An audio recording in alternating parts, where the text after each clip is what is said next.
Tiffany, and this is Megan. We are so pumped for what's about to happen. Before we get started, there's only one thing I need you to know. Easter Jam is for everyone in your family. So, if you're a teenager, this is for you. You too, college students. And if you're a younger kid, get ready. We're about to have some serious fun, and we need you to lead the way. Adults, buckle up. This is Easter like you've never done it before. No matter who you are, we want you to know that Easter Jam is for you too. The only way to not have fun is to not participate. So look around. Is anyone missing? If so, hit that pause button and go get them now. We're gonna get started in 3, 2, 1. Easter, a time for fake grass, plastic eggs, these things, chocolate bunnies, and people dressed as bunnies. And then there are the weird parts of Easter, like fake grass, plastic eggs, these things, chocolate bunnies, and people dressed as bunnies, which is interesting. But what does all this stuff have to do with Easter? And if this holiday is about more than candy and wearing uncomfortable clothes to church and lunch with your relatives, what makes Easter happy? Okay, hear me out. There are only two kinds of people in the world. People who love Peeps and people like me. I just don't get it. How could you eat something this cute and grainy? Let's see how your family feels. Show me a thumbs up if you love to eat these things. Thumbs down if you don't. Okay. There are a lot of different opinions out there. No matter how you feel about eating Peeps, you're gonna love this game. Your family is gonna face off in the greatest Peeps jousting competition of all time. I'm gonna explain how it works, and then I'll tell you when to start. First, divide the room into 2 teams. Next, take 2 Peeps and assign them to a team. If you don't have any Peeps, no worries. Big marshmallows will work as well. Team A gets Peep A, and Team B gets Peep B. You can come up with cooler names like Lord Sugarcoat, Sir Sprinkles. You get the idea. You can also use a marker or a Sharpie to decorate your Peeps and give them some personality. Draw a mustache on your Peep, give them some mean eyebrows, or a fancy outfit. Let your creative juices flow. Next, prepare your Peeps for battle. Stick a toothpick in each Peep like this. Think of the toothpick as a joust or a lightsaber or a sword. It just depends on how serious your family is about the competition. Make sure the toothpick is facing toward the other Peep. Place the 2 Peeps on a microwavable plate. No social distance necessary. You want the Peeps to be close together and facing one another. Finally, time for the big event. Gather around and put the plate in the microwave, setting the timer to 45 seconds. You won't let it run that long. In fact, don't let it run that long. Then press start. Watch at a safe distance until the Peeps drop their toothpick sabers and one touches the other. The toothpick that touches the other Peep first wins. As soon as this happens, you're gonna wanna stop the microwave. Trust me on this one, families. Okay, it's time to settle this thing. Don't forget to snap a picture of that photo finish. It's go time. Press pause now and we'll wait here. How did it go? Who won? We want pictures. Post them with the hashtag EasterJam2020. I have to admit that was a lot more fun than what I thought, and also this happened. Ready for another game? Set down the Peeps, and for this one, you need a laundry basket and socks. Lots of socks. Clean or dirty, doesn't matter as long as they have a match. If you need to go grab those things now, press pause, and then I'll explain the rest. Okay, got your basket and socks? Great. Now choose 2 people to play. You'll also need 2 people to be scorekeepers. To get started, dump all the socks on one side of the room. Don't worry, those socks will make their way back to the basket really soon. Then place the basket on the other side. When I say go, players will grab a sock, go through the pile to find the matching one, roll the socks together in the shape of a ball or like an Easter egg, and then toss them like this. Across the room into the laundry or Easter basket. The player with the most sock eggs in the basket at the end of the timer wins. If you don't have scorekeepers to help you count, you'll have to keep up with that number on your own. That means everybody's on the honor system, all right? Parents, I'm looking at you. Okay, if needed, press pause now to get everything and everyone in position for the game. I'll wait here. Everyone ready? Great! We're putting a 1-minute timer on the clock. This Easter egg throwdown is about to happen in 3, 2, 1, go!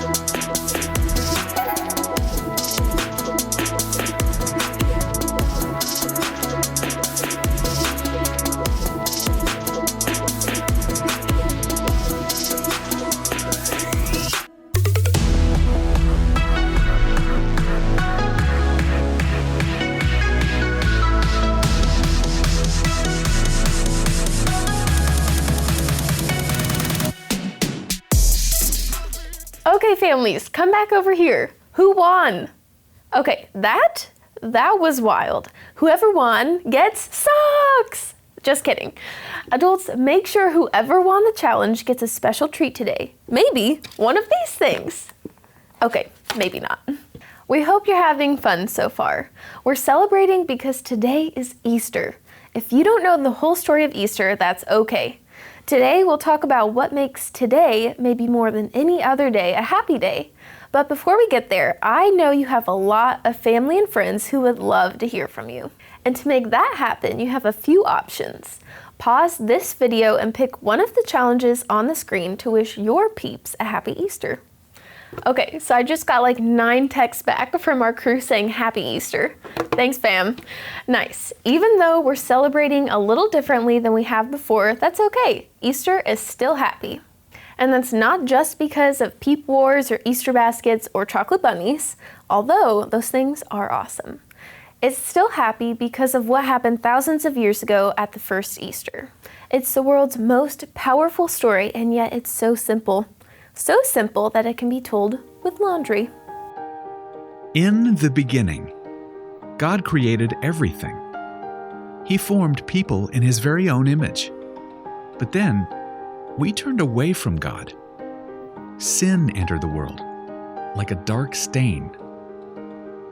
Still, God loved us so deeply that He made a plan to rescue us. At just the right moment, God sent His very own Son, Jesus, to live among us. Jesus healed hearts and minds and bodies.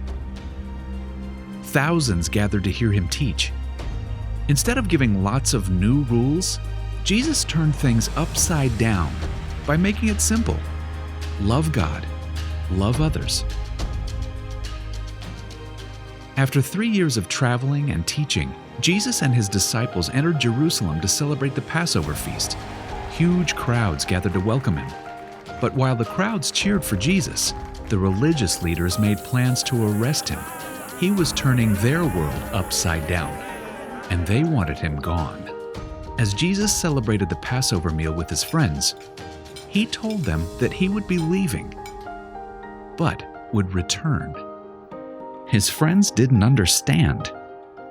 That night, one of Jesus' followers, Judas, led soldiers to arrest Him. The religious leaders gave Jesus a fake trial and then sent Him to Pilate, the Roman governor, who could have Him killed. Pilate found Jesus had broken no law and tried to release Him. But a mob called for Jesus to be killed. Pilate gave in and handed Jesus over to the Roman soldiers.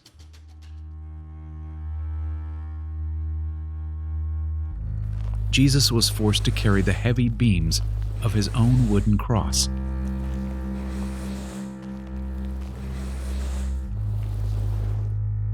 On a hill called Golgotha, the soldiers nailed Jesus' hands and feet to the rough wood. The soldiers and people who passed by laughed and mocked Him. But from the cross, Jesus asked God to forgive them. Finally, Jesus called out, "It is finished." Then he died. The earth shook. Rocks split open. Even the soldiers cried, "Surely he was the Son of God." One of Jesus' followers took his body and placed it in a tomb cut from the rock. A huge stone blocked the entrance. Jesus' friends were devastated. They had believed that Jesus was the one God promised, the one who would rescue them, but now he was gone. Their whole world had turned upside down. Jesus' friends stayed hidden in fear for 3 days. But early Sunday morning, Mary Magdalene, a close friend of Jesus, hurried to the tomb. She planned to anoint Jesus' body with special spices. As Mary neared the tomb, she saw the stone had been rolled away. The tomb was empty. Mary turned to see a man standing near. She didn't recognize him until he said, "Mary." It was Jesus, alive. Jesus told her, "Do not hold on to me. I have not yet ascended to the Father. Instead, go to those who believe in me." Jesus, God's Son, became like us to lay down his life. Through God's power, he defeated death for all of us, and sin was washed away. One day, he's promised to return, so we can live with him forever.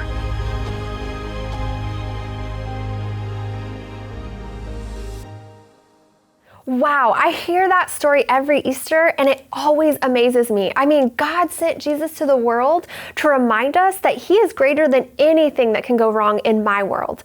The simple fact that Jesus came back to life is proof to me that I can face anything bad that happens. I like to think about it this way. I can because Jesus is alive. I can keep loving because Jesus is alive. I can be brave because Jesus is alive. And I can have hope because Jesus is alive. Here's an idea. Take a few minutes and add to the list of things that you can do because Jesus is alive. Answer this question as a family. How would you fill in the blank? I can because Jesus is alive. Pause the video while you discuss, and when you're finished, meet us back here. Awesome. I love conversations like these because remembering what God has done in the past helps me to trust him with what's going on in my life right now. I hope that's true for you too. And I hope you spend the rest of the day making happy memories with your family. To get you started, here's one last challenge. For this one, you'll need to decide who is the technology genius at your house. Maybe it's a step-parent, an aunt, or the 8th grader. Either way, decide who that person is. Got it? Awesome. As soon as this video is over, we want you to go outside and take a family Easter photo. You can be dressed up or in your PJs. It can be totally normal with smiling faces or silly with one of those filters that turns your face into a bunny rabbit. No matter how you do it, take a family photo and make it awesome. Then share it to social media. Remember to use the hashtag EasterJam2020 so we can see your family's Easter style. Maybe now more than ever, this is a time to celebrate and remember God's faithfulness and the hope that he gives us in Jesus. After all, that's what makes Easter so happy. Join us for worship.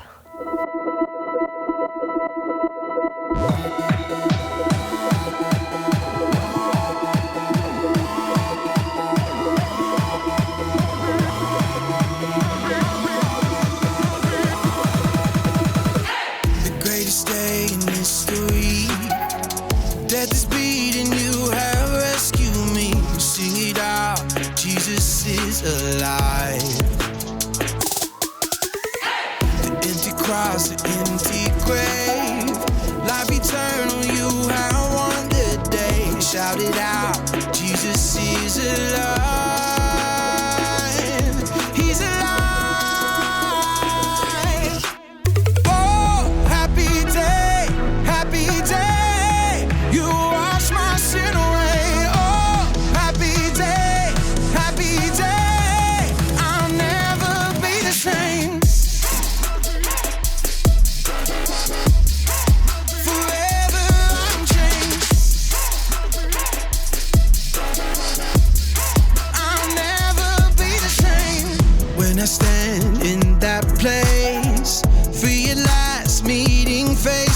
face. I am yours, Jesus, you are mine. In this joy, perfect peace, earthly pain finally will cease. Celebrate, Jesus is alive. He's alive. Oh, happy day, happy day. You wash my sin away. Oh, happy day, happy day. I'll never be the same. Forever I'm changed. I'll never be the same. Oh, what a glorious day, what a glorious way. You have saved me, and oh, what a glorious day, what a glorious name. Oh, happy day, happy day. You wash my sin away. Oh, happy day, happy day. I'll never be the same. Forever I'm changed. I'll never be the same. We hope you had as much fun as we did. Even though this Easter is not the traditional way you'd be celebrating, we hope you enjoy every moment of the day with your family, celebrating everything that Jesus did for us. Bye! See you next week.